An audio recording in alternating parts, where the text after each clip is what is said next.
Ok. Bien. Estamos hablando sobre la iglesia que discipula la nación. Y hay un comentarista bíblico muy conocido, Matthew Henry, que él hace la siguiente afirmación sobre la gran comisión de Mateo 28. Él dice así: haz todo lo que puedas para que las naciones sean cristianas. No ve a las naciones y denuncia el juicio de Dios contra ellas, como hizo Jonás con Nínive y como los otros profetas del Antiguo Testamento, aunque tenían razón para esperar tal juicio por sus maldades, sino ve y enséñalas. Cristo el mediador está estableciendo un reino en el mundo para que las naciones sean sus súbditos, estableciendo una escuela para que las naciones sean alumnas suyas, reclutando un ejército para proseguir la guerra contra los poderes de las tinieblas y alistar a las naciones de la tierra bajo su bandera. Ese es el comentario de Matthew Henry en relación a la Gran Comisión. Próxima imagen. Bautizándolos en el nombre del Padre y del Hijo y del Espíritu Santo. Bautizando las naciones. Viene el significado de lo que significa bautizar a las personas. Yo me fui bautizado con 12 años de edad por inmersión. Creo que la mayoría de ustedes también lo ha sido, ¿sí? Pero ¿cómo se aplica esto a las naciones? Próxima imagen.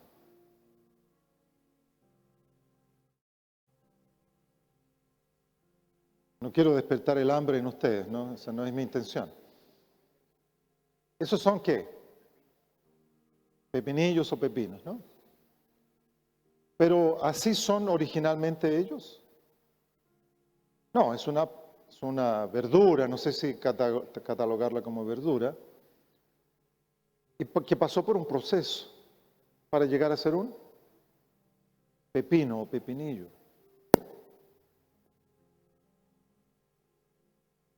Y el proceso consistió en que es sometida el pepino original, la verdura, a una alta temperatura, pero muy fugaz, muy rápido, pasa por agua hirviendo o muy caliente, y luego es dejada en una solución que va a comenzar el proceso de transformación del pepino hacia un pepinillo como ese que nosotros vemos ahí.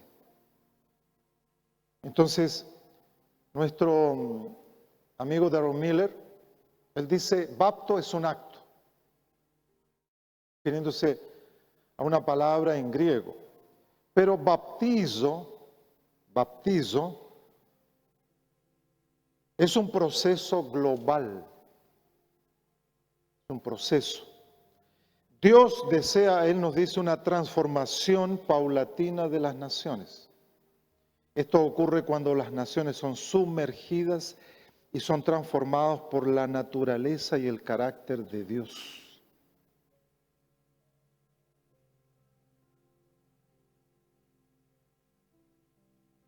Dios es el Padre de las naciones. Él creó las naciones. Las naciones, las personas que componen las naciones han estado bajo iniquidad, bajo maldición, pero ahora Él desea rescatarlas a partir del trabajo de su iglesia y que su iglesia las discipule.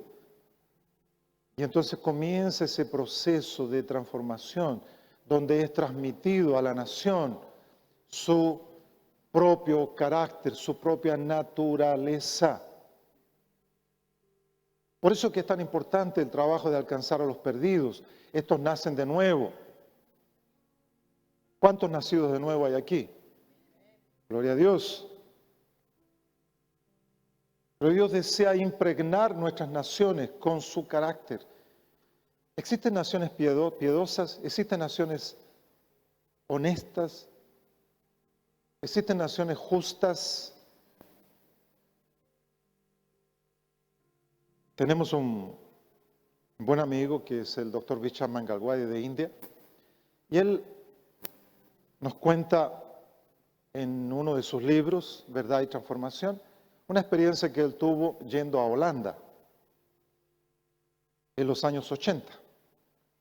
Él fue invitado por un amigo para una conferencia en una región semi-rural en Holanda.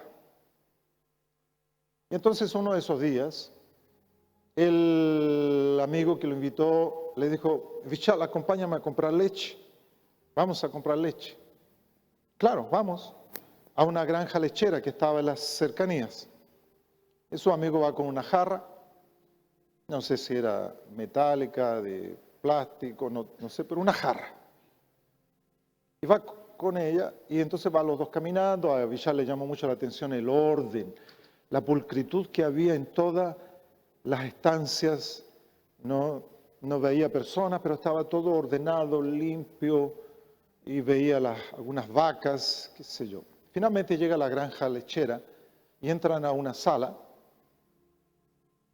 y su amigo va con la jarra, hay una mesa y hay una canilla, le dicen ustedes aquí, ¿sí? Una canilla, una llave, una canilla. El amigo coloca la jarra, abre la canilla, la llena con leche, cierra. Y aquí al lado hay una caja. El amigo la abre, hay dinero adentro. El amigo toma su billete, lo coloca ahí, cuenta el vuelto. ¿Cómo se dice aquí el vuelto? Vuelto. Lo guarda. Vishal, que es de India, está mirando eso y le dice: ¿no hay nadie aquí vendiendo la leche? No. Como diciéndole: no es necesario. ¡Wow!, le dice él. Si esto sucediera en la India, no queda ni leche ni dinero. Se la roban la leche, se roban el dinero. No hay nadie controlando, vigilando. Ahí Vishal va y él cuenta esa historia en un evento en Indonesia. Más adelante dice: mire lo que yo vi ahí en Holanda. Y entonces, después que él cuenta, hay un personaje ahí, ¿no?, que está participando de la conferencia, que es de Egipto, y está muerto de la risa, mientras él ha contado la historia. Y entonces, y Vishal le pregunta: ¿y tú por qué te ríes tanto? Le dice: si eso ocurriera en Egipto, no queda leche, dinero, ni vacas. Se las roban. Muy bien. Yo les pregunto, ¿sería posible algo así aquí en Resistencia?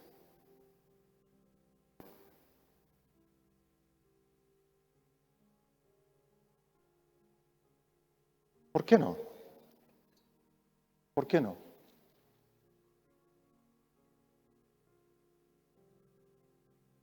Porque las personas no son honestas. No todos, pero muchos dirían: mira, están regalando la leche, están regalando dinero ahí. Así que no hay nadie vigilando ni controlando.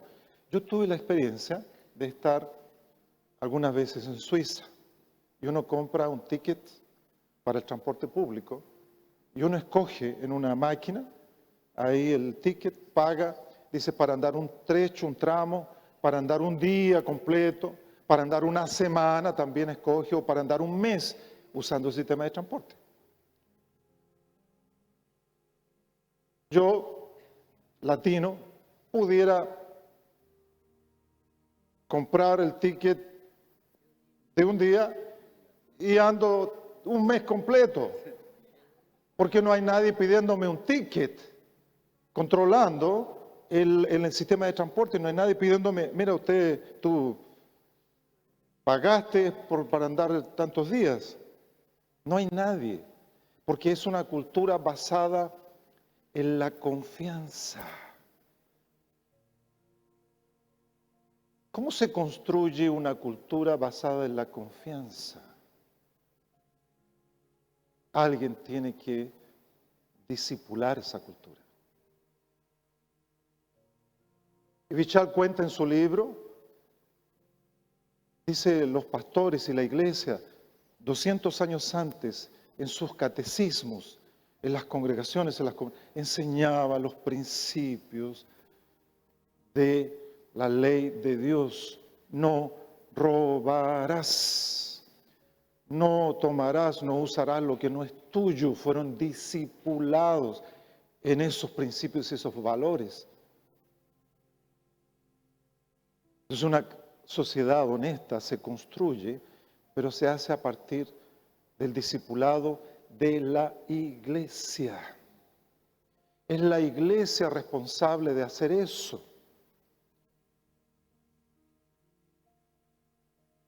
Entonces nos dice Darrell Miller, esto ocurre cuando las naciones son sumergidas y son transformadas por la naturaleza y el carácter de Dios.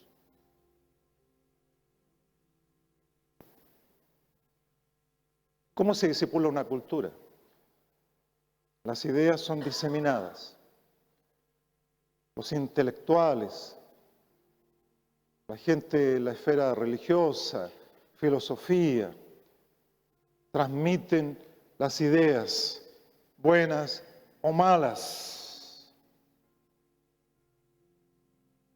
El actual surgimiento de la ideología de género, eso comenzó con algunos pensadores, filósofos, hace 50 años.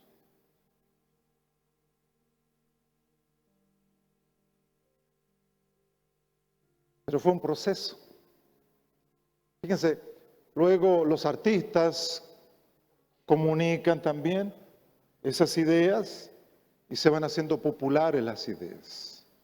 Los medios de comunicación, en el sistema de enseñanza de la nación se van transmitiendo las ideas, los niños las van aprendiendo, las van captando. Los profesionales luego las aplican en el sistema de leyes de una nación, en la política o en la economía. Y luego se comunica de manera masiva a toda la población que finalmente acaba aceptando esa idea como una idea buena y correcta. Pero nuestra civilización occidental no ha tenido su contraparte en los últimos 150 años o más venidos de la iglesia, que disipula la cultura e impacta esas esferas a partir de las ideas bíblicas.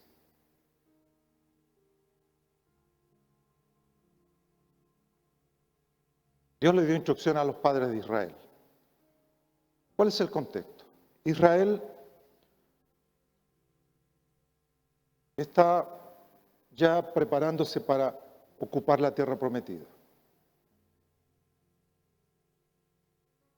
Esto es Deuteronomio, que es la repetición de la ley. El pueblo ha estado en el desierto casi 40 años, Y ahora entonces Dios le da instrucciones a los padres de Israel y les dice, porque ellos van a ocupar un territorio, tendrán que expulsar naciones que están ocupando el territorio prometido a Abraham y a su descendencia. Pero una vez que ocupen el territorio, ellos quedarán rodeados de naciones. El carácter de Dios nunca fue imperialista y no le transmitió a Israel la idea de que ellos vayan ocupando territorios por doquier, ganando guerras, ocupando tierras. Dios lo limitó a un espacio, le dijo, este será el espacio que tú vas a ocupar. Y se repartirán el territorio entre las tribus, entre los clanes, entre las familias. Entonces, ellos van a estar rodeados por naciones idólatras, politeístas, que adoran diversidad de dioses y tienen prácticas de los cultos que les ofrecen a esos dioses, que incluso en algunos casos significaba el sacrificio de niños ofrecidos a sus dioses, a Moloch, por ejemplo. Ese es el contexto. Y Dios le dice, escucha Israel, el Señor es nuestro Dios, solamente el Señor. Ama al Señor tu Dios con todo tu corazón. Debes amarlo con todo tu corazón, porque si tú no lo amas con todo tu corazón, con toda tu alma, con todas tus fuerzas, tú vas a ser alcanzado por la influencia de las naciones vecinas, de los otros dioses. Ámalo con toda tu energía. Debes comprometerte con todo tu ser a cumplir cada uno de estos mandatos que hoy te entrego. Repíteselos a tus hijos una y otra vez. Habla de ellos en tus conversaciones cuando estés en tu casa y cuando vayas por el camino, cuando te acuestes y cuando te levantes. Átalos a tus manos y llévalos sobre la frente como un recordatorio. Escríbelos en los marcos de la entrada de tu casa y sobre las puertas de la ciudad. Mi ley, mis mandamientos, el conocimiento de la verdad. Respíralo, vívelo, transmíteselo a tus hijos. Si tú no lo haces,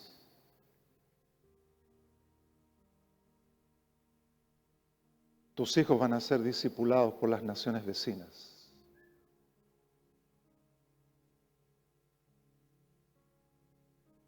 Si nosotros no estamos discipulando a nuestros hijos hoy, aquí, el sistema humanista lo está haciendo. Lo está haciendo ahora.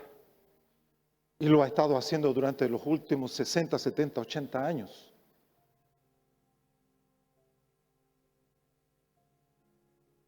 Transmitir los principios contenidos en las Escrituras es un asunto que requiere que los padres conozcan la ley y los mandamientos del Señor. Lo que estábamos hablando con el apóstol, el reabibliamiento. Que la iglesia vuelva a conocer las Escrituras con profundidad. Lo que hablamos anoche, que ella es la columna y defensa de la verdad. En segundo lugar, la iglesia administra la agenda del reino. ¿Qué es el reino? Cuando Jesús hablaba sobre el reino, y Él lo hizo la mayor parte del tiempo, ese era el tema central de Jesús. El reino, ¿a qué compararé el reino? El reino de Dios es semejante a esto, es semejante a esto otro. Hay algunos aspectos escatológicos del reino, pero la mayor parte de los aspectos son presentes, actuales, sobre el reino que Él nos enseña. Cuando Él hablaba del reino, todo el mundo entendía fácilmente lo que era un reino, porque durante miles y miles de años la estructura de gobierno prevaleciente entre las naciones eran las monarquías, eran los reinos, donde había un rey, y ahí en Israel habían varios reinos, reyes. Herodes era uno de ellos. Reyes, reinos. Entonces, la población, la gente que escuchaba, entendía un reino. Sí, todo el mundo sabía lo que era un reino. Hoy nosotros no tenemos esa comprensión tan básica, pero es un tipo de gobierno. Y cuando Jesús anuncia el reino de Dios, está hablando sobre el gobierno de Dios. Esencialmente el gobierno de Él. Él nos enseña a orar que venga tu reino, que venga tu gobierno. Y para no dejar dudas, agrega la frase, que tu voluntad sea hecha en la tierra como es en el cielo.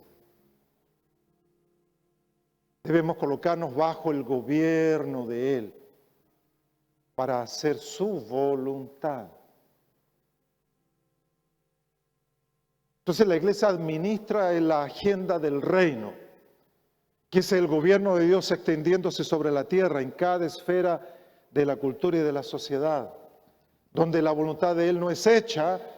A partir de la caída de Adán y Eva, la voluntad de Dios deja de ser hecha.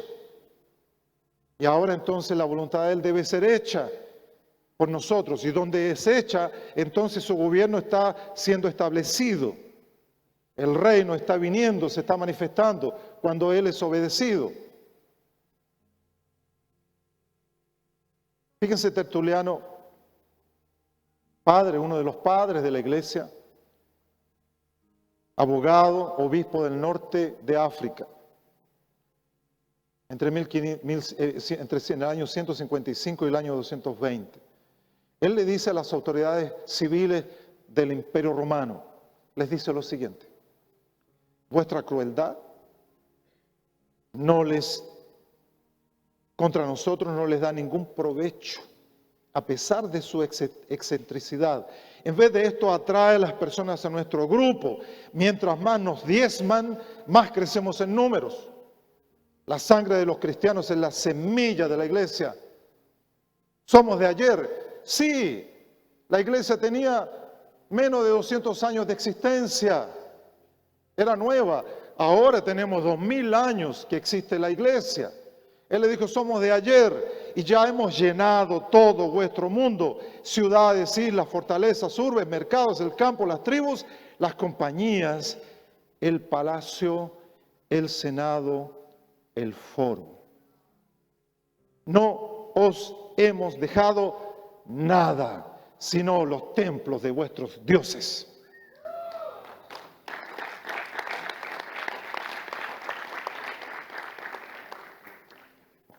Porque la iglesia primitiva entendía que ella era la eclesía y ella no estaba circunscrita a un templo.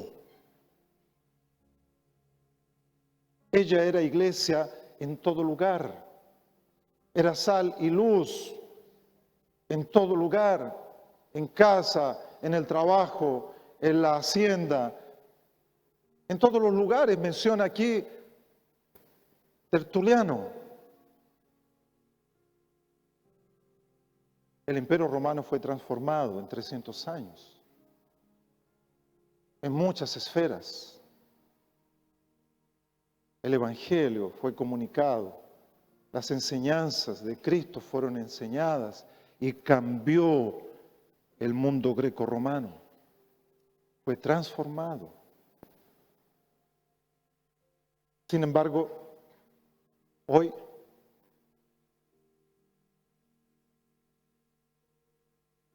ya no somos nosotros los que podemos decir eso. Los humanistas, seculares, los progresistas, los neomarxistas podrían decir, hemos llenado todo vuestro mundo. Los gobiernos, la academia, hemos llenado los sistemas de comunicaciones, lo hemos llenado todo. Y saben, lo único que le hemos dejado a ustedes, cristianos, son sus templos.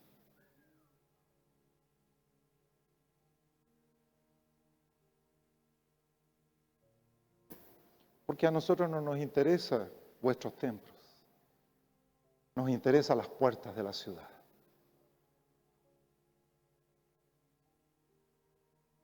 Sin embargo, Jesús dijo que las puertas del Hades no prevalecerían contra la iglesia.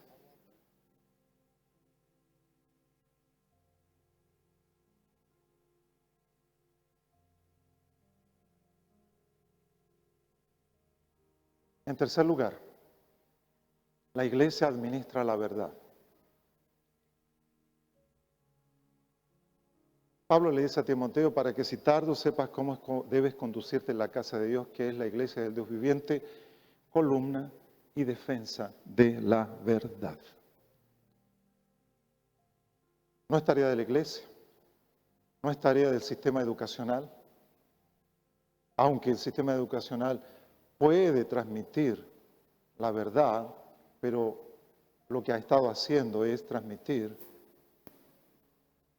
discipulando nuestra cultura, mentiras, falsedades. ¿Dónde yo aprendí que yo era producto de la evolución? En la escuela. Y eso lo escuché repetidamente durante mucho tiempo, en el sistema escolar.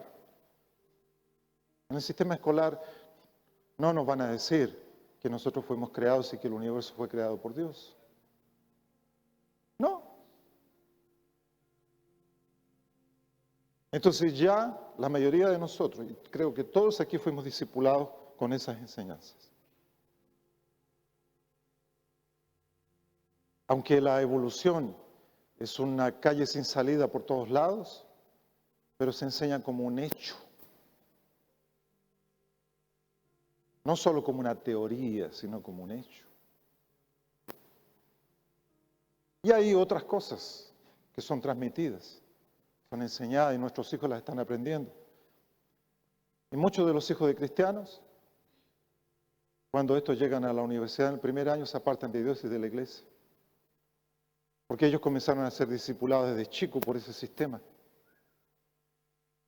Y la iglesia no fue alguien que pudiera comunicar el pensamiento y la cosmovisión bíblica con profundidad, con entendimiento, con claridad. Y entonces nuestros chicos, primer año en la universidad, dicen, la religión, la iglesia, lo que me enseñaron, lo confronta con lo que le están enseñando ahí en la universidad, principalmente algunos tipos de carreras, y dice, esto tiene sentido. El neomarxismo, las teorías económicas que son enseñadas a partir del marxismo. Nosotros no aprendimos en la iglesia los principios económicos que Dios estableció para la nación. ¿Cómo debe estar constituido el Estado? ¿Hay instrucciones de eso en las Escrituras? Claro, está de Génesis a Apocalipsis. Ahí están los principios. ¿Cuáles son las responsabilidades del gobierno? ¿Está en las Escrituras? Está. ¿Cómo debe ser el sistema educacional a partir de las Escrituras? Está ahí delineado. La iglesia es columna y defensa de la verdad. Próxima imagen. Columna y defensa de la verdad. Y la columna es algo que le da sustentación a la estructura completa del conocimiento verdadero. Además, es defensa, defiende de la entrada de las mentiras, los engaños, las filosofías engañosas. Esta es una imagen, la mostré, no sé si la mostré ayer, ¿la mostré esto? No, no la mostré. Bien, observen eso. Eso es la portada de uno de los libros de los que entregaremos a los alumnos, estudiantes que harán la escuela aquí en Argentina a partir del próximo mes. Es Atalayas en los muros, es esa portada.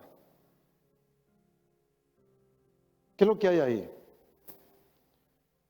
Hay una torre, hay un muro, hay un ejército enemigo, invasor, que va a atacar la ciudad. Hay una atalaya o un centinela que tiene una trompeta. ¿Cuál es el problema en esa figura? El atalaya está durmiendo. ¿Qué va a ocurrir? La ciudad será tomada de sorpresa, los enemigos la atacarán, la invadirán, la destruirán, porque no hubo tiempo suficiente para que se preparara para el ataque. porque el atalaya no anunció la venida del enemigo. Si la iglesia no anuncia la venida del enemigo, de las falsas doctrinas, de las mentiras, de las falsedades, la sociedad como un todo será invadida por las ideas equivocadas. La iglesia es el atalaya en los muros.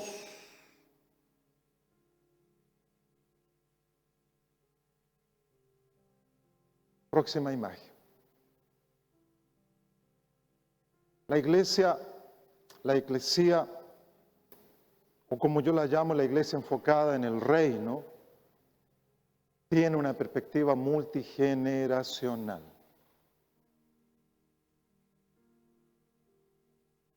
O sea, ella se proyecta generacionalmente. Mi madre, ella falleció el año pasado. Ella nos condujo siempre desde pequeñitos a la iglesia. Ella era bautista. Yo no les he contado, pero mis 4 abuelos, 2 de ellos eran bautistas y los otros 2 abuelos eran pentecostales. Por eso que me considero bauticostal. Sí, bauticostal. Y ella siempre nos repetía desde que yo era niño, repetía un texto bíblico todo el tiempo. Llegaremos al año 1000, al año 2000 no llegaremos. ¿Ustedes vieron eso en las Escrituras o no? No. Llegaremos al año 1000, al año 2000 no llegaremos. Y esa lo repetía todo el tiempo. Y había algún acontecimiento, alguna cosa que ocurría así media dramática en el mundo, entonces ella decía, llegaremos al año 1000, al año 2000 no llegaremos. Ya estamos en el año 2024 y Jesús no regresó. Y Él va a regresar, como mencionamos más temprano, está siendo retenido de los cielos hasta los tiempos de la restauración de todas las cosas. Solo el Padre sabe. Los discípulos querían saberlo, querían saber eso. ¿Cuándo restaurarás el reino a Israel? Dice la palabra restauración, restaurarás el reino a Israel. Jesús les dijo, no les compete a ustedes saber eso. Lo que ustedes tienen que hacer es cumplir la misión que les está siendo encomendada, que es discipular las naciones.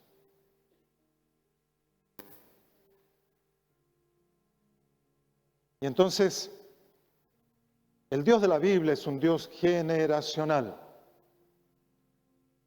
Un buen amigo, Joseph Matera, ha dicho, no podemos entender al Dios de la Biblia si no lo comprendemos en la perspectiva generacional.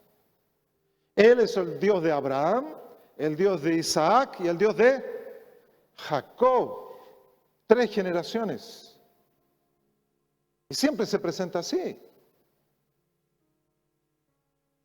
Fíjense el Salmo 78. Él estableció su testimonio en Jacob y puso la ley en Israel.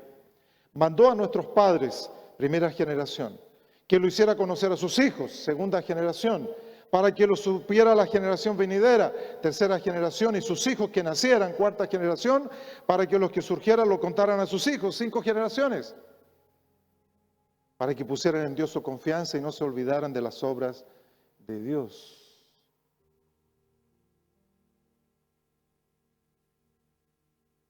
Si 2 generaciones son fieles en discipular y 3 generaciones son fieles en discipular a sus hijos, entonces tendremos una 4ª y una 5ª generación.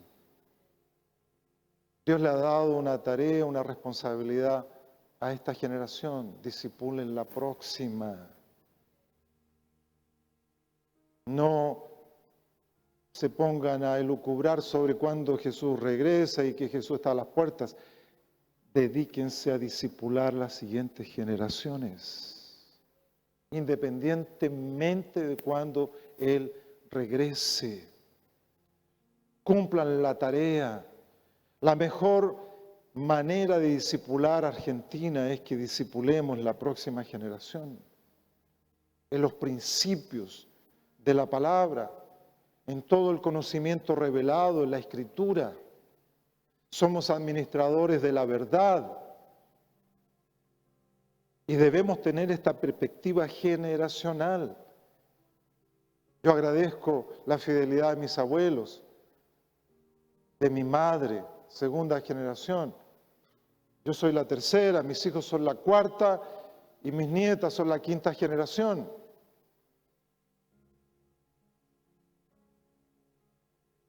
Próxima imagen. ¿Quién es el fundamento de la iglesia enfocada en el reino? Es Cristo. Pablo nos afirma y dice, porque nadie puede poner otro fundamento que el que está puesto, el cual es Jesucristo. Él es la roca, aquella declaración que hizo Pedro. Y sobre esta roca edificaré mi iglesia.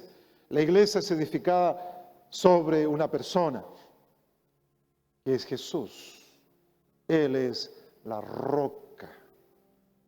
Su conocimiento es el conocimiento verdadero. Lo que Él nos entrega son la base de la verdad y debemos entonces estar parados sobre eso. No importa que aparezcan profetas afirmando tal y tal cosa, si eso no concuerda con lo que Jesús nos enseñó o lo que afirman las Escrituras, yo me voy a quedar con lo que dicen las Escrituras. Amén. Porque Él es el fundamento, Jesús. ¿Sabe? Esto le significó problemas a la iglesia primitiva.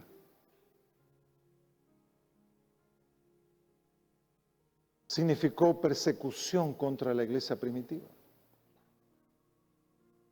Porque Jesús en las Escrituras es llamado el Kyrios. Esa es la palabra griega que significa el amo, el Señor, el dueño. Señor. A mí me dicen a veces señor Tapia, señor Rodrigo. Pero nosotros no sabemos lo que realmente significa esa expresión. Señor en las Escrituras es el dueño, es el amo. Incluso Jesús cuestiona a la gente, le dice, ¿por qué ustedes me dicen Kyrios, Kyrios, Señor, Señor, y no hacen lo que yo les mando?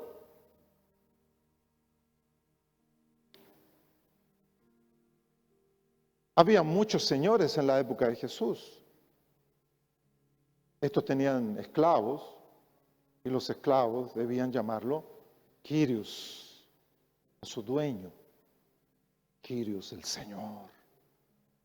Mi vida está en las manos de Él. Si Él decide matarme, así era porque el esclavo era propiedad del Kyrios. Era propiedad, no era persona. Tenía la categoría de ganado, una res. Eso era un esclavo, una res. Ahora, en el imperio, el Kyrios de los Kyrios, el Señor de los señores, era el emperador romano.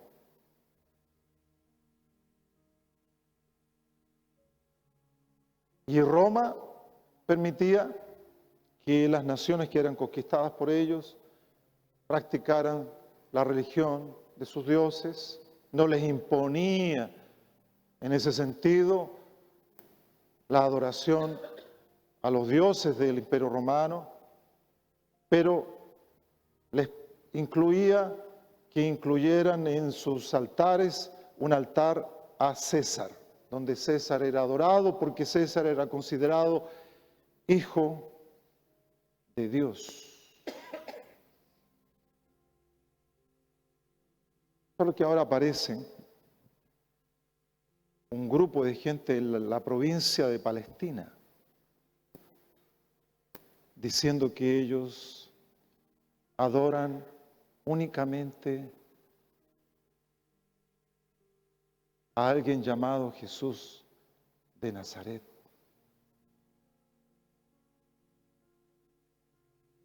Y ellos lo declaran su Kyrios, su Señor, su amo, su Kyrios. Cuando las cortes romanas se encontraban en cualquier lugar de una ciudad, del imperio, o en las carreteras que tenía el imperio, se encontraban las cortes romanas marchando y se encontraban unas a otras, entonces se levantaban, brazo derecho. ¿Ya vieron eso antes? Y declaraban uno al otro las cortes, diciendo: César es el Kyrios, César es el Señor. Los discípulos de Jesús, la iglesia primitiva, no iría a hacer esa afirmación. Ellos tenían un Dios a quien adoraban, que era Jesús.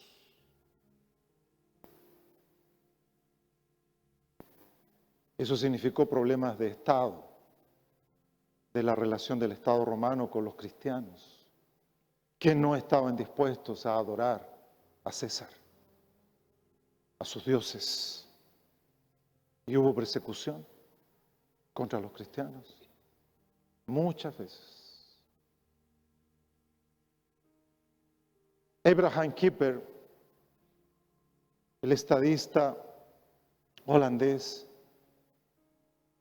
cristiano, escritor, historiador y periodista, además de haber sido primer ministro de Inglaterra, de Holanda, él dijo: no hay un centímetro cuadrado en todo el dominio de nuestra existencia humana sobre la cual Cristo, que es soberano, Kyrios de todo, no clame: es mío, me pertenece. No hay un centímetro cuadrado. Como lo dijimos ayer, todo le pertenece a Él.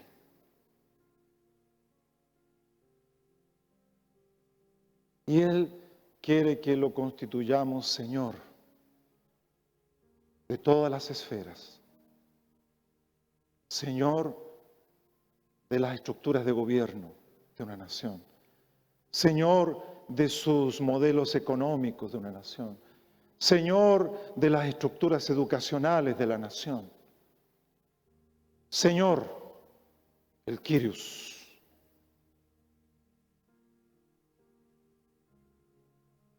Próxima imagen. La iglesia debe anunciar arrepentimiento y reconciliación con Dios, consigo mismo, con el prójimo y con la creación. Yo crecí en la iglesia. Tengo 61 años, tengo 61 años de iglesia. Como mencioné, mis abuelos eran cristianos. Yo crecí en la iglesia, entregué mi vida a Jesús, hice mi profesión de fe con 12 años de edad en una campaña con Gigi Ávila en Santiago de Chile. Yo era de la iglesia bautista, pero me convertí con un predicador pentecostal. Por eso soy bauticostal. A los 13 años me fui bautizado. Yo escuchaba siempre al pastor de la iglesia bautista a la cual yo pertenecía hasta los 27 años en Santiago. Y él siempre finalizaba sus sermones con un llamado al arrepentimiento de los pecadores. Porque nuestros pecados producen separación entre nosotros y Dios, dice la Biblia. Jesús dijo: si no se arrepiente, todos van a perecer igualmente. Debemos comunicar a la gente: arrepiéntete, porque estás ofendiendo a Dios con tu estilo de vida. Arrepiéntete. Pablo dice que Dios manda a todo hombre, Pedro dice a todo hombre de todo lugar, que se arrepienta. Entonces la iglesia anuncia en primer lugar arrepentimiento. Jesús, cuando Él introduce el reino, fíjense, desde entonces Jesús comenzó a predicar y decía, arrepiéntanse porque el reino de los cielos se ha acercado. Porque el reino se ha acercado, el reino de Dios, su gobierno, demanda arrepentimiento. Arrepentimiento y fe son las dos caras de una misma moneda.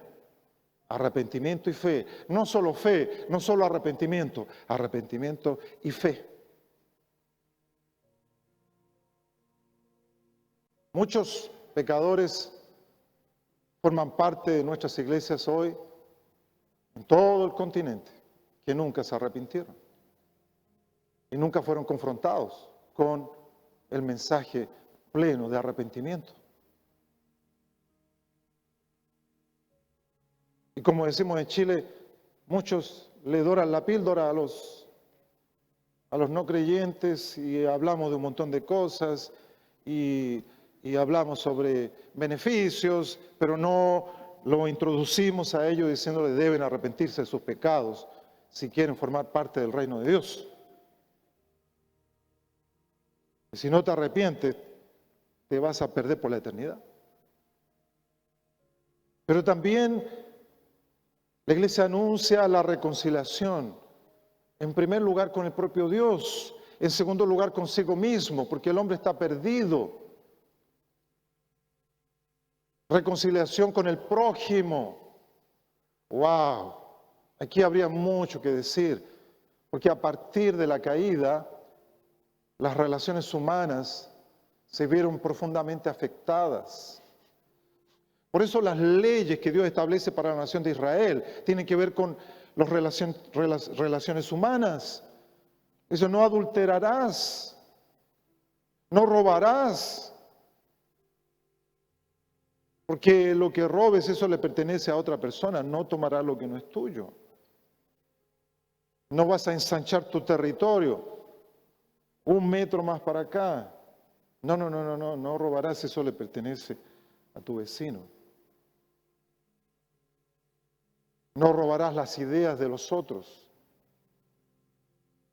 Pagarás derecho de autor. No robar derechos autorales. No fotocopiarás libros.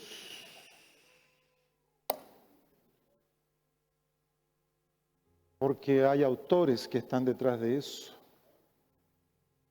Y ellos tienen derecho a recibir.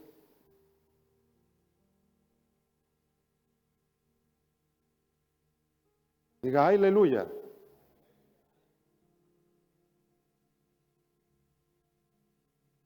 No robarás. Todo eso tiene que ver con las relaciones sociales. Entonces Dios quiere traer reconciliación con el prójimo.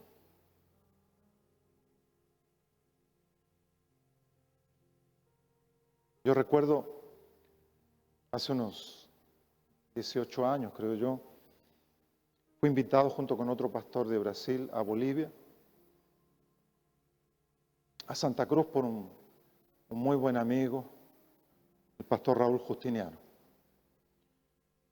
para ministrar en su iglesia en Santa Cruz.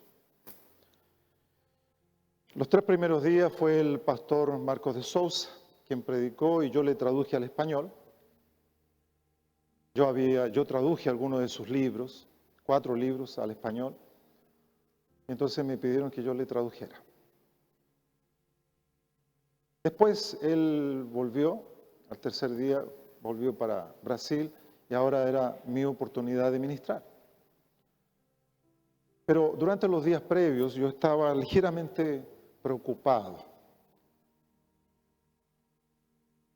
Nosotros no deberíamos estar preocupados nunca. No.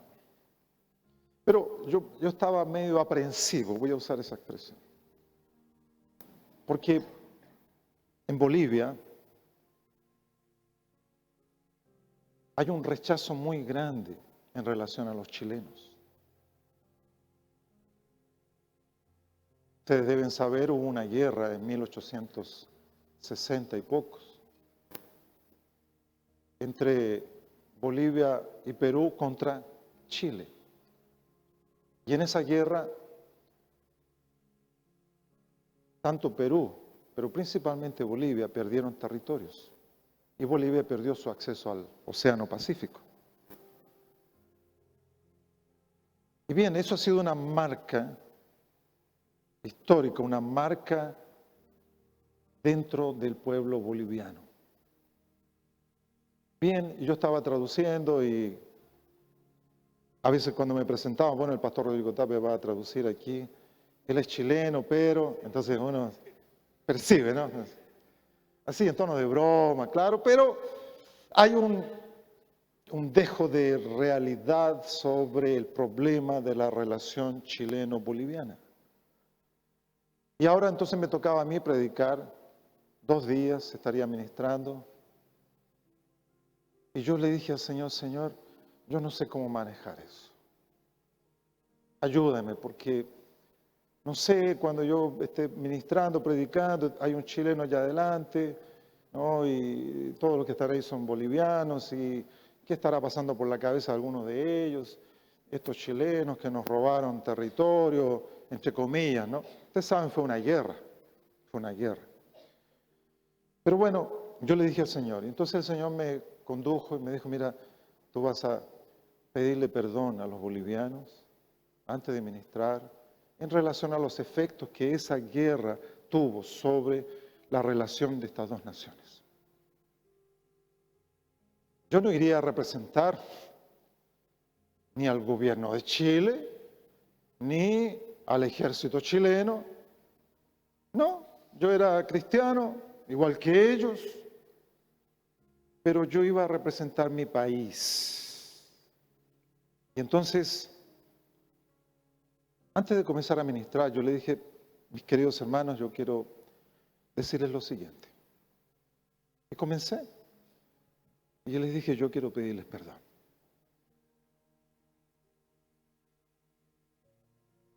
Por todo lo que ha significado a través de la historia entre la relación de nuestras dos naciones.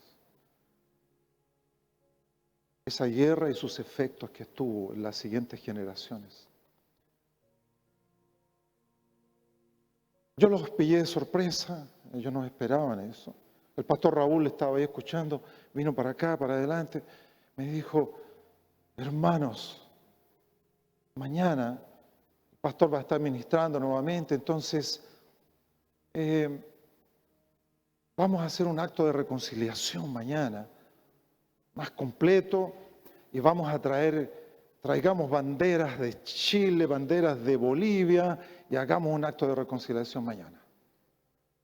Bien, llegó el otro día, 400, 500 personas estaban participando del evento, estaba lleno de banderas bolivianas, no habían banderas chilenas.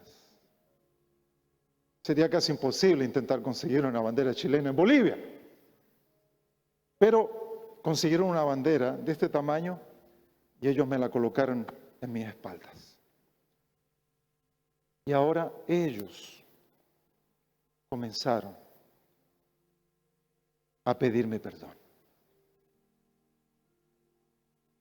por todo lo que ellos pensaban, rechazo, rabia, ira contra el pueblo chileno.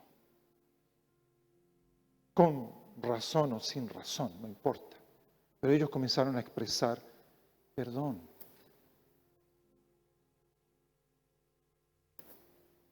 El Espíritu Santo bajó sobre ese lugar, trayendo perdón, sanidad de las relaciones. Al final de la reunión, una fila de unas 15 o 20 personas se formó para hablar conmigo o saludarme. Yo recuerdo claramente una pareja, un hombre en esa época, tal vez 65 años, que habría formado parte del ejército en algún momento, el ejército de Bolivia. Y yo no tengo constancia de eso, pero puedo imaginar cuando el ejército boliviano realiza maniobras, ejercicios militares, y se imaginan los enemigos que tienen que enfrentar no en una eventual guerra, ellos deben decir y deben pronunciar cosas horribles en relación a los chilenos. No necesito verlo para imaginarlo.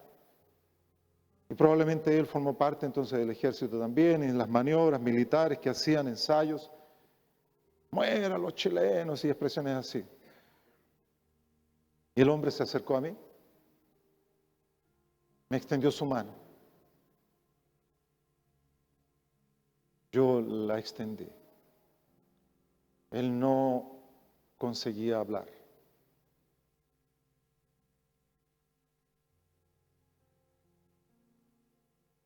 Yo me mantuve en silencio, esperando. Después de varios segundos,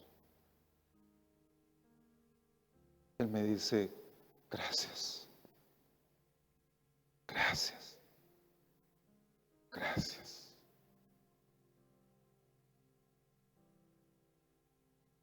La iglesia ha sido llamada para ser instrumento de reconciliación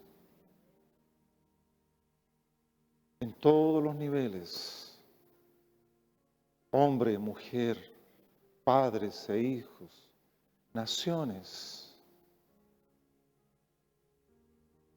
Somos el instrumento fundamental de reconciliación,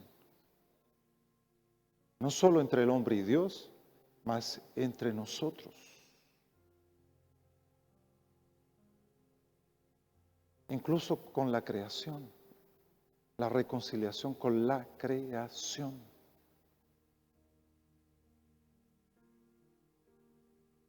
Próxima imagen. La iglesia enfocada en el reino sirve según el modelo de Jesús. Mateo 20, Jesús hace una exposición sobre cómo opera el sistema de gobierno del Imperio Romano. Él dice, saben que los gobernadores de los gentiles se enseñorean de ellos, y los que son grandes ejercen autoridad sobre ellos. Entre ustedes no será así. Más bien, cualquiera que anhele ser grande entre ustedes será su servidor. No está diciendo que no debemos desear ocupar posiciones de autoridad, pero dice el que quiera ser grande entre ustedes debe ser su servidor, será su siervo. De la misma manera el Hijo del Hombre no vino para ser servido, sino para servir y para dar su vida en rescate por muchos. Y aquí entonces surge el concepto del servidor público, que se establece dentro del pensamiento de la civilización occidental. Porque Holanda, Suecia y otros países, Inglaterra, tienen un primer ministro. ¿Qué significa primer ministro? Primer servidor.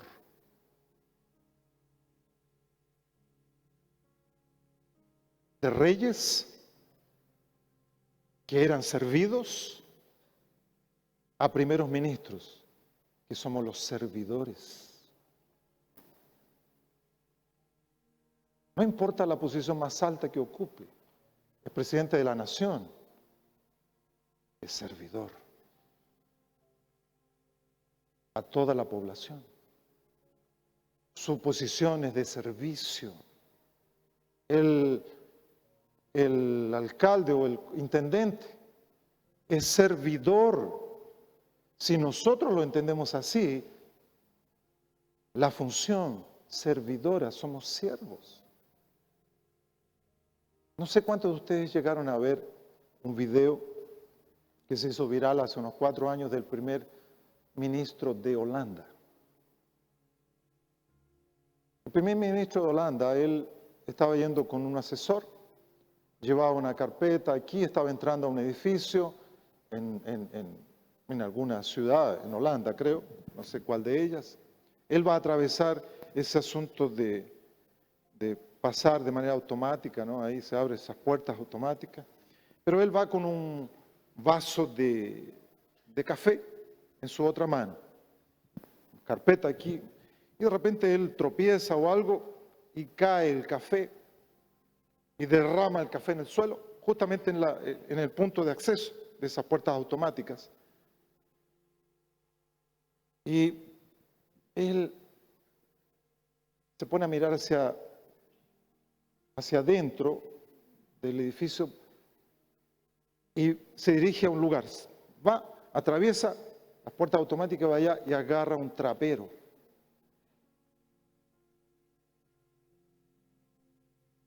Y comienza a limpiar y a secar el café derramado. Habían funcionarios del edificio que encargados de la limpieza y se quedaron mirando desde allá, así medio asustados, sorpresos. Es el primer ministro. Él está limpiando el piso. Tal vez ellos no tuvieran la comprensión correcta, pero el primer ministro sí la tenía. Yo soy el primer servidor. ¿Será que eso hubiera ocurrido de esa manera en nuestro contexto latinoamericano? Si el presidente de un país se le derrama el café y está entrando a un edificio, ¿será que él haría lo posible? Decir, mira, vamos a limpiar aquí. Yo no sé. Probablemente no. Vendrían los funcionarios de limpieza. Sí, no, aquí el presidente de Brasil. No, ¿cómo él va a estar agarrando un trapero? Menos en el concepto de las monarquías, de los reyes. Imagínense un rey agarrando un trapero para limpiar. Jesús dijo, ustedes, el que anhele ser grande entre ustedes será su servidor, y el que anhela ser el primero entre ustedes será su siervo. Y él mismo lo demostró como lo vimos anoche, haciendo la tarea de un criado, de un esclavo que lava los pies de las visitas. El creador del cielo y de la tierra es el primer servidor. Nosotros, su iglesia, debemos ser servidores. Tener el mismo espíritu que tiene el Señor. Espíritu de servicio. Amén. Número 8. Todos son ministros. Efesios 4:12 dice, a fin de capacitar al pueblo de Dios para la obra de servicio. Todos somos ministros. Aquí hay algunos ministros de púlpito, sí, apóstol, pastores, maestros, evangelistas, ministros de púlpito. Como Edgardo Silvoso afirma, tenemos entonces los ministros de púlpito, pero también tenemos los ministros de mercado. ¿Cuántos pastores están aquí hoy? Pastores. Levanten su mano a los pastores. Ok. Ellos son pastores. Ministros de púlpito. El resto son ministros, en definición de Edgardo Silvoso, ministros del mercado. Nosotros estamos en todas las esferas, área comercial, económica, diferentes esferas, educacional, salud y otras. Nosotros somos todos ministros y tenemos una misión y una tarea para cumplir. El reino de Dios avanzará, su gobierno sobre la tierra, cuando todos entendamos que somos ministros del Señor en todos los lugares donde nosotros estamos. Nosotros no somos un conjunto de gente que viene aquí para contemplar lo que los ministros de púlpito hacen.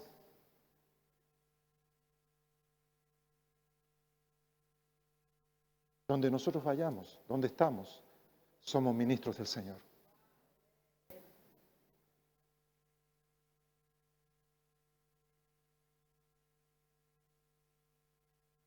Muy bien, mi tiempo se acabó.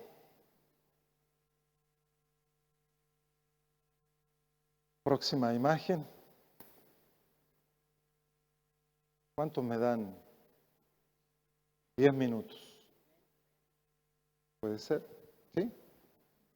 Ok. No voy a contar cuántos dijeron 10 minutos. Ahí van a dar 3 horas, 4 horas, ¿no? Pero voy a intentar 10 minutos.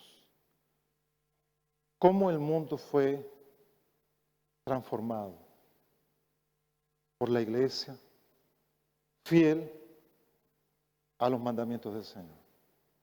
La historia providencial y transformadora. Próxima imagen. El paganismo fue erradicado en el mundo.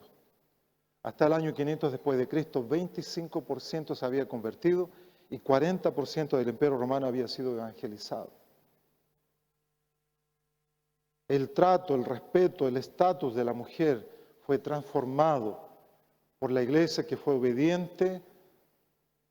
Ustedes no pueden imaginar cómo eran tratadas las mujeres en el mundo greco-romano. Ni siquiera pueden imaginar cómo era eso. En el Imperio Romano, en Roma, las esposas eran propiedad del marido. Eran propiedad. Y los hijos también, del pater familia. Si eventualmente ocurriera un adulterio de parte de la esposa, no del esposo, de la esposa, él tenía la facultad de matarla. Matarla.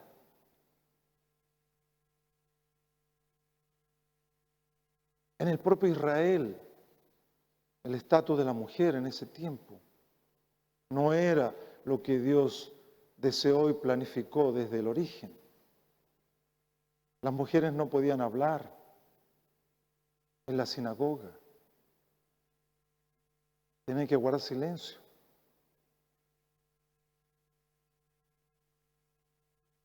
No podían hablar en público a un rabí, a un maestro, todos así. Pero no podían hablar a los hombres, a un hombre públicamente, menos a un rabí, las mujeres. Por eso cuando Jesús comienza a hablar con la mujer samaritana, los discípulos se agarraron la cabeza con las manos. ¿Qué le está pasando a Jesús? Está hablando con una mujer y peor aún con una mujer samaritana. Maestro, ¿qué es eso? Tú no puedes hacer eso, hablar con una mujer de manera pública. Jesús, feliz conversando con la mujer. Feliz. Eso cambió el mundo y el estatus de la mujer de manera progresiva. Habría mucho que decir sobre eso. El trato de la mujer, el rechazo a la esclavitud. Eventualmente la influencia de los cristianos de la Biblia terminó por eliminar la esclavitud en el Imperio Romano. Es verdad que resucitó la esclavitud por ahí por el año 1600, pero nuevamente Dios levantó a un hombre llamado William Wilberforce que actuó dentro del Parlamento inglés para eliminar y abolir la esclavitud, porque no es voluntad de Dios, aunque muchos lo justificaban incluso teológicamente en el año 1600, 1700, 1800, lo justificaban teológicamente, la esclavitud. La iglesia transformando las esferas de la cultura. Luego tenemos aquí a un hombre que amo la biografía de ese hombre. Próxima imagen. llamado San Patricio, en Irlanda, el año 385 al año 461. Existe en Nueva York una famosa catedral que es la Catedral de San Patrick. En Irlanda hasta hoy se celebra el Día de San Patrick, solo que ese día es dedicado a beber cerveza, lo máximo que se puede, y ya nadie recuerda y sabe lo que ocurrió. ¿Quién fue San Patrick? ¿Quién fue San Patrick? Él era un muchacho, 9, 10 años de edad. La villa en Bretaña, donde él vivía, fue invadida por piratas, corsarios, celtas, y a él se lo llevaron, junto con otros, como esclavo para Irlanda. En ese tiempo no se llamaba Irlanda, pero fue llevado para allá. ¿Y cuál fue la tarea de Patricio? Durante algunos años fue cuidar de ovejas, perdido en medio de las montañas. Ahí cuidaba las ovejas de sus dueños.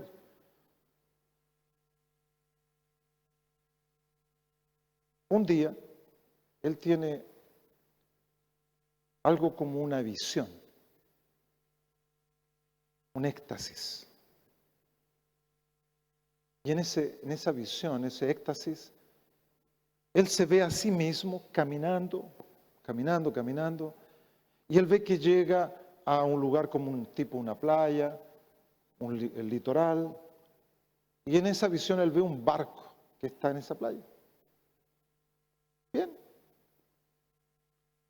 Pasaron algunos días más y él estaba pensando y meditando por qué él tuvo esa visión, ese éxtasis. Luego él entendió que Jesús le estaba diciendo que él debía salir de ahí, comenzar a caminar, y lo hizo.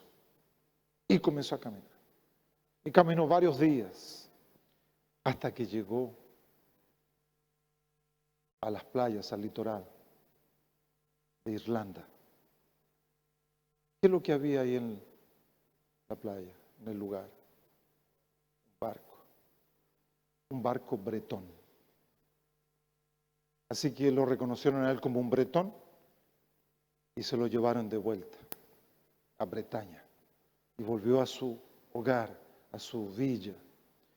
Él conocía al Señor y él fue profundizando, estudiando las Escrituras, y él se transformó en un pastor,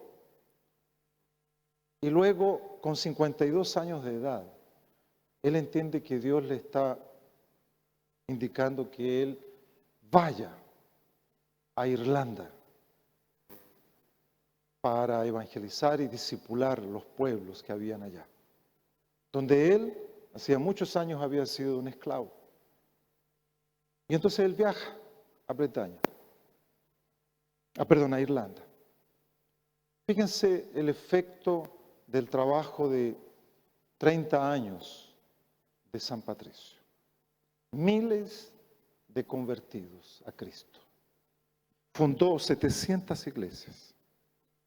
Entrenó y estableció el liderazgo de la iglesia, 700 obispos y 3.000 ministros. Creó centros de entrenamiento para educar a miles de personas. Y no solamente eso, transformó el gobierno civil, trabajando con reyes para establecer leyes piadosas. Escribió el Liber Ex Lege Moisi, que fueron extractos de las leyes mosaicas. Dirigió la compilación de las leyes conocidas como Census Mor, revisando leyes antiguas de esos reinos, de esas naciones, de Irlanda, de acuerdo con los preceptos bíblicos. Liber y Census Mor se convirtieron en la base del derecho civil en Irlanda. San Patrick, un discipulador de naciones. Él y los que fueron formados por él, los que fueron entrenados por él. Muchos de estos ministros fueron a Europa, porque aquí estamos en Irlanda, en la isla, fueron a Europa y ellos fueron discipulando Europa en los principios de las leyes de Dios. Algunos afirman que Patricio o San Patrick salvó a la civilización occidental de su decadencia completa.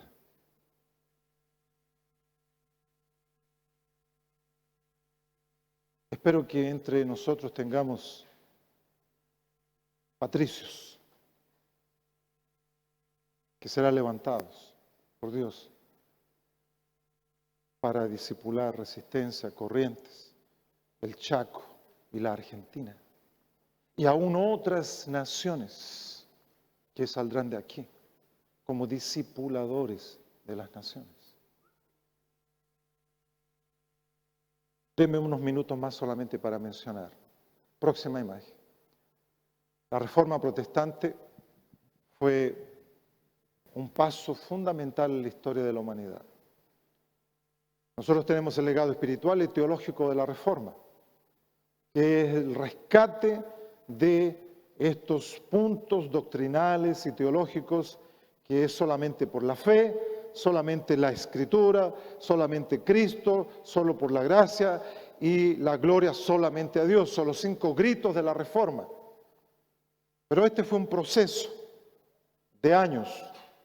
Solo que cuando la Biblia comienza a ser abierta y enseñada, porque estaba oculta, el conocimiento bíblico estaba oculto. A partir de las Escrituras surge luz, que va a traer luz en todos los aspectos de la sociedad. Y fíjense los aspectos que fueron alcanzados. Eso se llama el legado cultural de la Reforma. Hay una recuperación del entendimiento bíblico del trabajo. Yo no tengo tiempo ahora para explicar cada uno de estos puntos. La visión bíblica de finanzas, la visión bíblica de educación, la visión bíblica de la ciencia, primacía de la ley, la visión bíblica de la mentira y la propiedad privada, del servidor público, de la visión bíblica de la división de poderes. División de poderes, la república tiene los poderes divididos, 3 poderes. Eso viene de las Escrituras. Aquellos que eventualmente puedan participar de la escuela de gobierno que nosotros organizamos van a entender entonces este punto de la división de poderes, cómo fue establecido por Dios en las Escrituras. Eso significa que Israel no era una teocracia, era una república. Humo está saliendo de varios.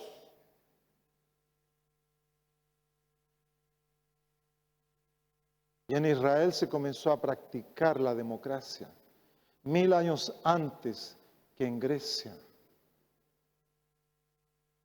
Más humo todavía. Perfecto. La visión bíblica de la beneficencia, la visión bíblica de la mujer, la visión bíblica de las artes.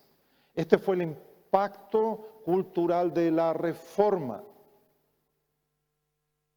Necesitamos, la iglesia requiere, fíjense, hay una frase ahí, puede volver.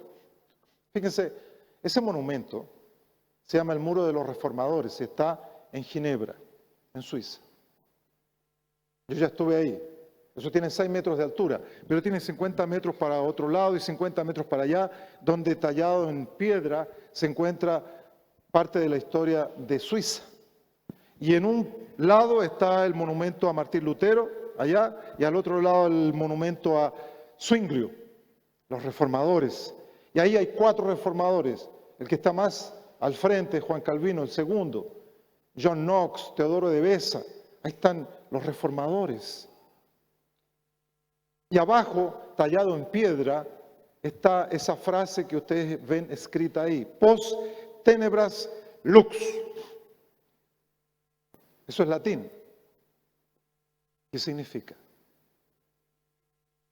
Después de las tinieblas, la luz.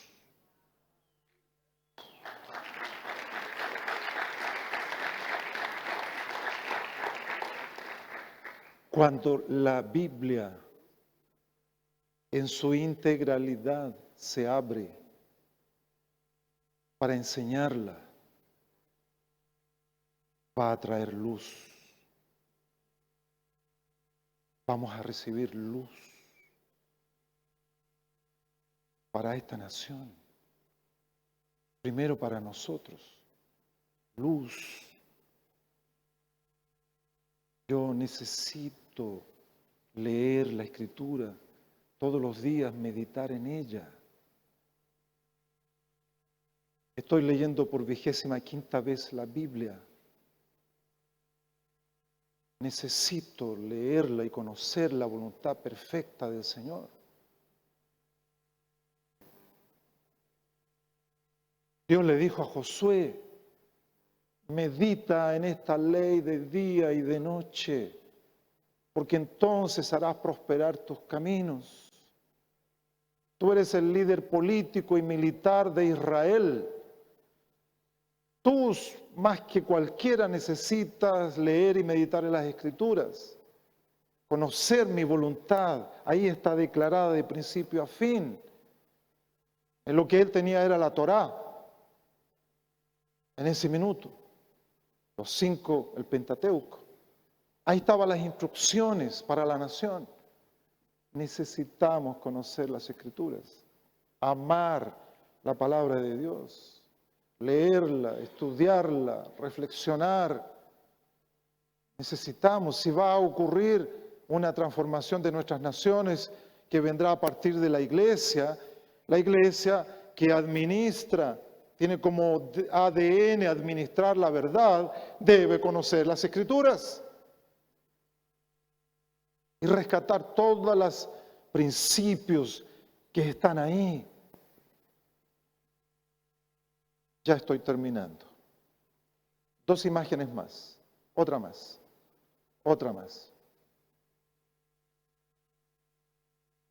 Si usted cree que Dios gobierna la tierra, su misión es someterla y construir naciones piadosas mediante la evangelización y el discipulado. Usted ve la cultura cristiana como levadura en todas las áreas de la vida, llenando la tierra y bendiciendo a toda la humanidad. Todo el mundo es de Dios y toda actividad es vista como una obra espiritual. Va a ser senador, va a ser diputado, va a ser intendente, va a ser abogado. Su obra es espiritual. No es secular. La reforma entonces es esperada si una nación es obediente a la palabra de Dios. Por lo contrario, próxima imagen. Si usted cree que Satanás gobierna la tierra, entonces su misión es simplemente concentrarse en salvar almas de este mundo malvado. Ve la cultura cristiana como una contracultura, una minoría aislada y perseguida en un mundo malo. La actividad de la iglesia es primaria y espiritual, mientras que las actividades del mundo son seculares y deben tratarse solo como una necesidad. La reforma es imposible, ya que las cosas van a empeorar porque Satanás está en control. ¿Qué cree usted? Yo creo lo que Jesús dijo. Me fue dada autoridad sobre el cielo y en la tierra. Y Él vino para deshacer las obras del diablo. Pablo dice que Él ha sido expuesto. Los principados y potestades fueron expuestos y fueron vencidos. La iglesia tiene autoridad para atar y desatar. A la iglesia le fue encomendado la tarea de avanzar el reino, el gobierno de Dios en la tierra. Y este se va extendiendo y va extendiendo. Varias veces en las Escrituras se nos afirma que Jesús está a la derecha del Padre reinando y todos sus enemigos están siendo colocados debajo de sus pies. Mi oración, parte de ella es, sí Señor, que tus enemigos sean colocados debajo de los pies de Cristo. Todos los que se levantan contra Él, o se convierten, o se someten, o son colocados debajo de los pies de Cristo. La iglesia es el instrumento de Dios para transformar nuestras naciones. Ejemplos tenemos muchos en la historia. Yo mencioné 2 o 3. La iglesia necesita volver a entender esto y a discipular nuestra nación. Amén. Yo quiero hacerles una rapidísima presentación de lo que es la Escuela del Reino. No sé si eso, el Instituto Transforma que represento. Transformando pensamientos para transformar acciones y naciones. 4 son los temas centrales que se tratan dentro de la capacitación del Instituto. Cosmovisión bíblica, Reino de Dios, Discipulado de las Naciones y la Iglesia. Yo he dado un poco de cada uno de estos, he compartido hoy un poco de cada uno. Pero en 10 módulos conseguimos profundizar bastante más en cada uno de estos. Próxima imagen. Ahí, para este año, aquí en Argentina, es el grupo de profesores que estará ministrando. Ya está definido Lanús, en Malvinas Argentinas y también Mendoza, para comenzar ya el próximo mes. Próxima imagen. Próxima. Temas, algunos temas, muy rápido. La iglesia como administradora de la agenda del reino. Otro, recuperando nuestra cosmovisión cristiana. Sal y luz en las áreas de influencia de la sociedad.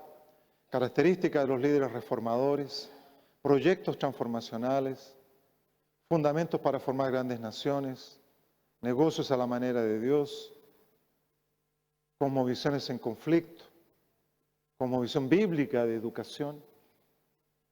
Liderazgo estratégico en una sociedad secular, humanista y posmoderna, las artes en la perspectiva bíblica, modelo económico bíblico, instrucción bíblica sobre gobierno civil y esferas de gobierno. ¿Cómo discipular las naciones?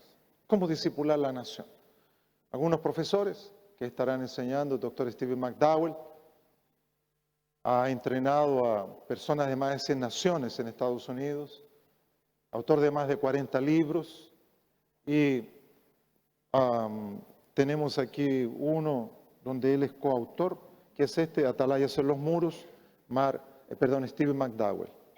Tenemos otros materiales que vamos a publicar de él en español y en portugués. Muy bien, la doctora Catherine Dunk, una de las mayores autoridades a nivel global en el tema de educación a partir de los principios bíblicos. Ella será la primera profesora que vendrá a Argentina en los lugares que comencemos la Escuela del Reino el próximo mes. Una autoridad global en el tema de educación. Ella escribió 2 volúmenes de historia universal en la perspectiva providencial. 1000 páginas cada volumen de historia en la perspectiva bíblica. La historia contada de la manera providencial. Dios guiando, conduciendo la historia. Las muestras, las señales de Dios en la historia, en todas las naciones y civilizaciones. La palabra historia en inglés es history.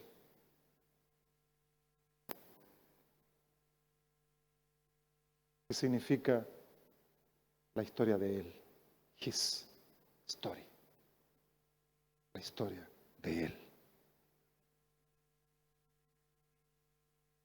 Amén. Ella entonces será una de las profesoras. Próximo, el doctor Ricardo Wagner de Brasil, doctor en liderazgo. Próximo, la pastora Linda de Márquez de Venezuela, nuestra coordinadora del instituto en Venezuela. Ella está haciendo un trabajo increíble en la defensa de los valores, de la estructura, del modelo bíblico de familia. Y fíjense, ella está actuando en los diferentes campos, influyendo en el Congreso, en la Asamblea, a partir de la propia Constitución venezolana, rescatando los principios y valores que están sujetos al modelo bíblico. Bien, próxima, el pastor Paulo Ritzel de Brasil. Él nos va a estar compartiendo sobre artes, cultura, cosmovisión, cristianismo. Va a ser muy interesante. Y creo yo que para muchos jóvenes principalmente va a ser muy interesante observar la perspectiva bíblica sobre las artes. Próximo, ese tipo también estará aquí compartiendo, ministrando algunos temas extras. Próximo, Rubens Cartacho va a estar hablando sobre educación por principios. Tenemos un libro donde él es coautor, que es abordaje educativo por principios. Entonces, vamos a tener 2 módulos sobre educación. Si no recuperamos la educación, si la iglesia no la recupera, la sociedad irá en el sentido que está yendo ahora hacia el precipicio. Y el doctor Mark Belailes, influenciador, discipulador de personas en esfera de gobierno, también estará ministrando. Muy bien. Sería hasta ahí. Quiero agradecerles, pero vamos a orar. Vamos a orar. Vamos a orar.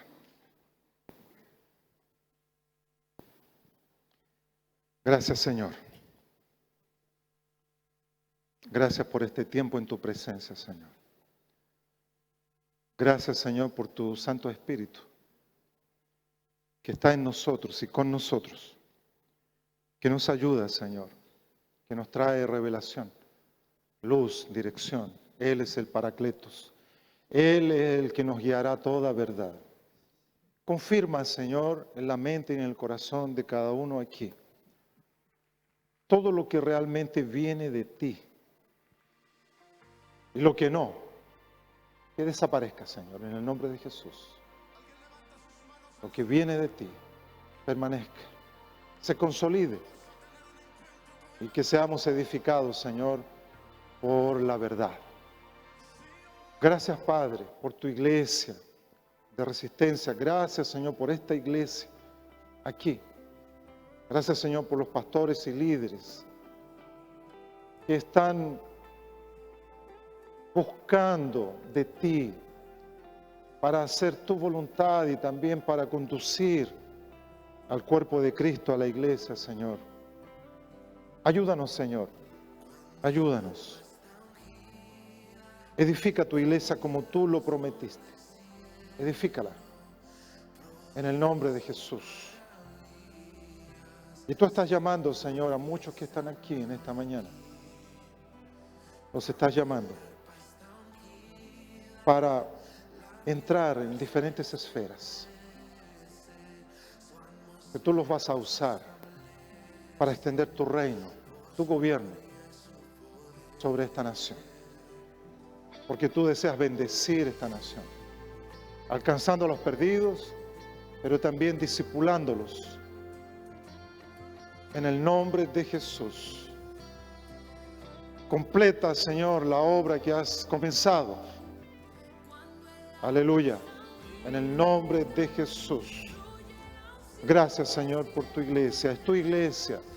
Ella es amada por ti. Tú diste tu vida por causa del rescate, Señor, de la iglesia. Gracias, Padre. Gracias, gracias. Gracias, Jesús. Gracias, Señor. Oramos, Señor. Oramos juntos y declaramos que venga tu reino. Que sea hecha tu voluntad como es hecha en el cielo, sea hecha aquí, en la tierra. Tu voluntad sea hecha aquí, Señor, en Resistencia, en el Chaco, en Argentina. Sea hecha tu voluntad. En el nombre de Jesús. Gracias, Señor. Amén. Amén. Y amén.